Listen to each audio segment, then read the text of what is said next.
पावनता दो, प्रसन्नता दो और प्रशमता दो।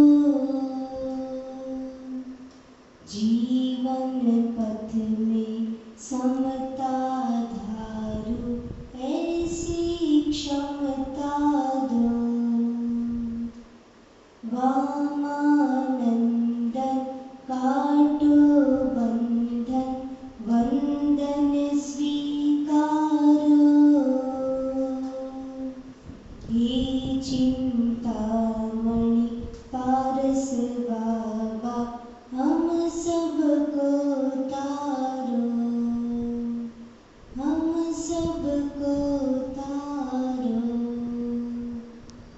तुभ्यं नमः रविसमा, तव तेज काय।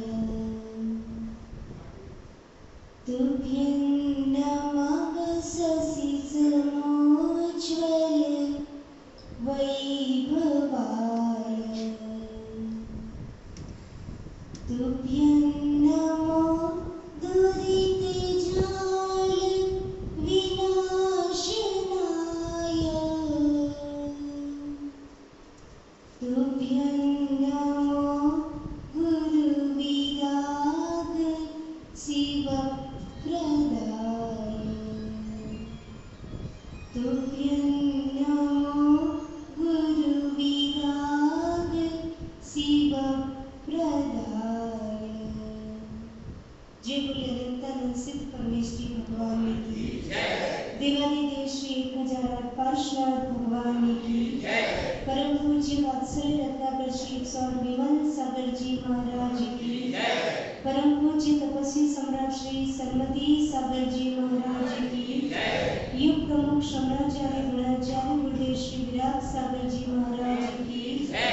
परम पूज्य चर्या शिरोमणि श्री विशुद्ध सागर जी महाराज की जय। द्वादशाम चिन्मणि माता की जय।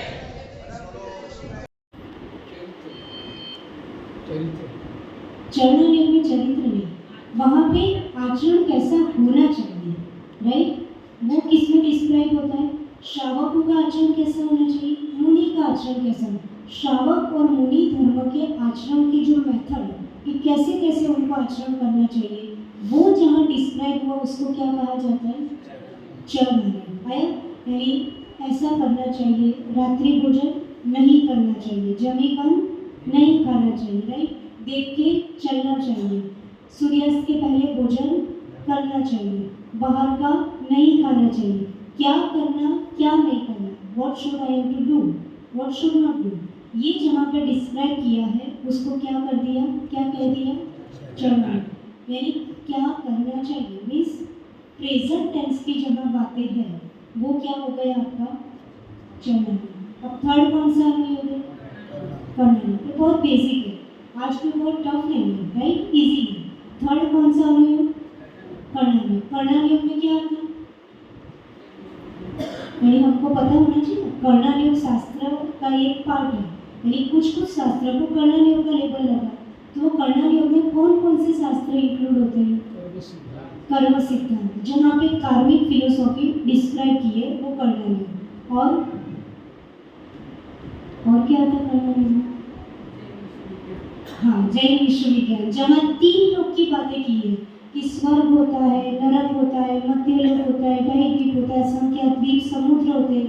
तो क्या करने से स्वर्ग में जाते, क्या करने से नरक में जाते, वो कर्म सिद्धांत और 3 लोक को जहाँ पे पूरा डिस्क्राइब किया है वो किस में आएगा?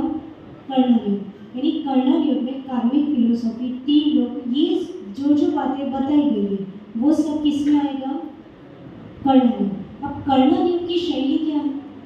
ऐसा करोगे तो ऐसा होगा, यदि रात्रि भोजन करोगे तो नरक जाओगे, रोज देव दर्शन करोगे तो आपको स्वर्ग मिलेगा, जैसा कर्म वैसा फल, ये जहाँ पे डिस्क्राइब किया है वो आपका क्या हो गया? कर्णानुयोग।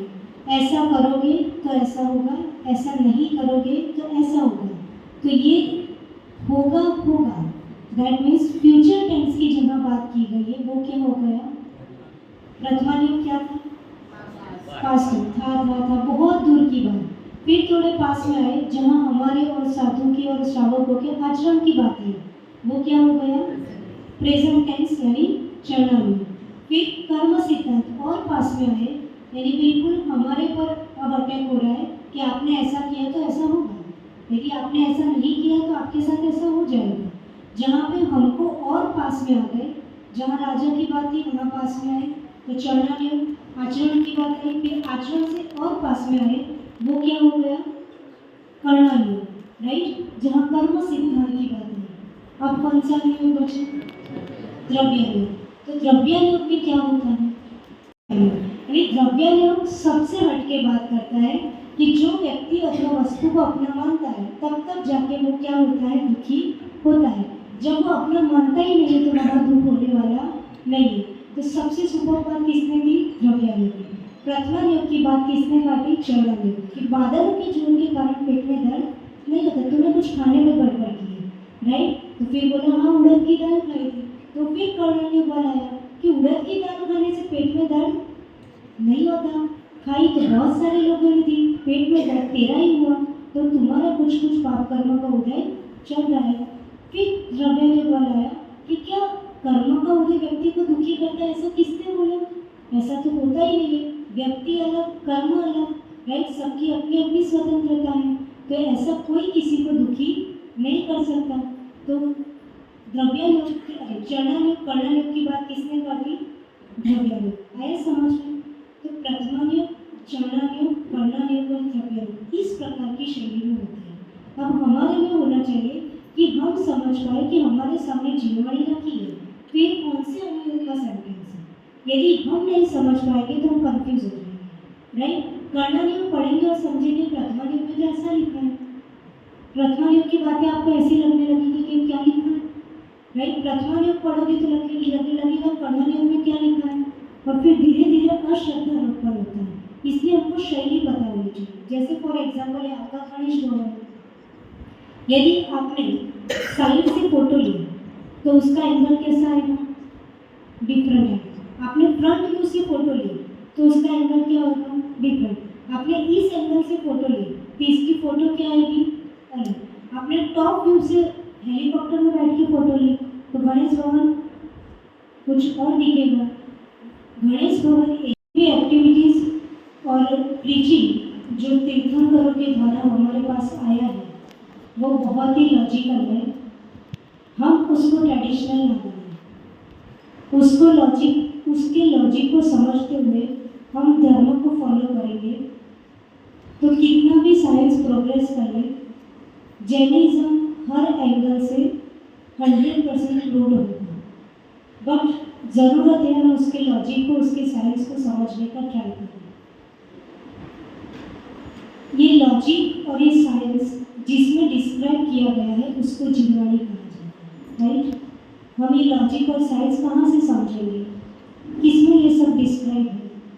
कोई नया व्यक्ति आके बाहर से पूछे कि मुझे जर्नलिज्म स्टडी करना है तो आप उसको क्या बोलोगे, रीड जीववाणी, राइट। आप जीववाणी रीड करिए, वहाँ से आपको समझ में आएगा जीववाणी रीड करने के कौन सा वे है, किस तरह से हमको जीववाणी रीड करनी चाहिए, कैसे पढ़ना चाहिए।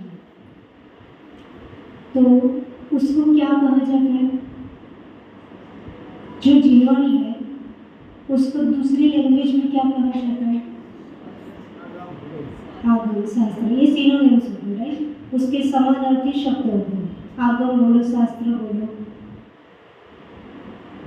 अच्छा, मैं थोड़ा और इजी करती। जीववाणी कितने पार्ट्स में डिस्ट्रीब्यूटेड है, 4। वो जो 4 पार्ट्स है उसको क्या कहा जाता है, अनुयोग। आंसर आ गया, राइट। जीववाणी को क्या कहा जाता है, अनुयोग। अनुयोग कितने प्रकार के हैं, 4।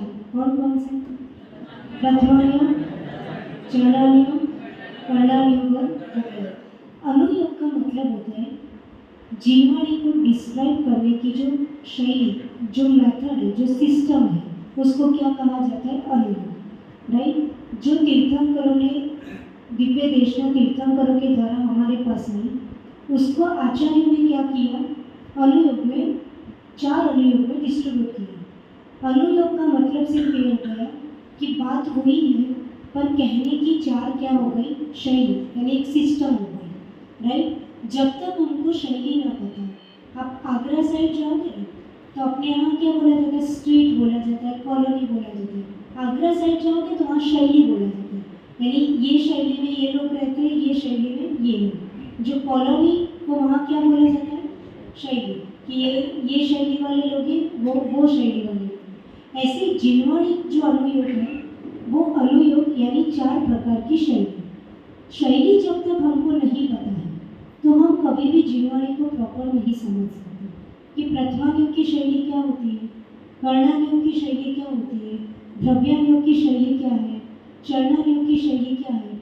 यदि हम एक सेंटेंस बोलें और यदि हम आइडेंटिफाई नहीं कर पा रहे कि ये सेंटेंस प्रथमायोग का है, कर्णायोग का है, चरणायोग का है, द्रव्यायोग है, यदि वो पकड़ हमारे पास नहीं है, तो हम जिस तरह से जिनवाणी को समझना चाहिए, जिनवाणी का मर्म हमको समझ में आना चाहिए, वो प्रॉपर तरीके से नहीं आ सकता।